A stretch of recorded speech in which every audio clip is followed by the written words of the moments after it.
தோண்டி வைத்தது ஏன்? துல்கர்னைன் உலகை ஆண்ட அரசர்களுள் ஒருவர். அவரோட அரச காலத்துல சில கிராம மக்கள் புற்பூண்டுகளை சாப்பிட்டு அவங்களோட நேரம் வெளிரி போயிருக்கு. அவங்க வீட்டு வாசலுக்கு முன்னாடி புதைக்குழியை தோண்டி வச்சிருக்காங்கன்னு சொல்றாங்க. அந்த அதிர்ஷ்டி மனுஷங்களை பார்க்கறதுக்கு அரசர் செல்றாரு.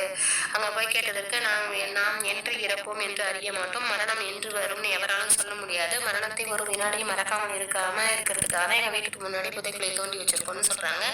நாம் வாழும் வயது மிக குறைவு. அதில் உலகில் சாப்பிட்டு இருக்கலாம். இறைவனிடம் விசாரணை நடக்கும் போது அவனிடம் கணக்கு தர வேண்டும்.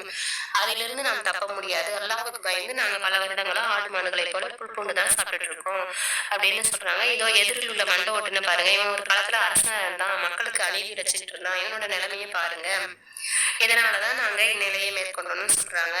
எனவே நம்ம அல்லாஹ்வோட ரிஸ்கை சாப்பிட்டு அவனுக்கு மாறு செய்யாம அல்லாஹ்வை வணங்கி நம்ம கேள்வி கணக்கில்லாமல் சப்பம் செய்வதற்கு நம்ம அர்த்தத்தை வச்சுக்கணும்.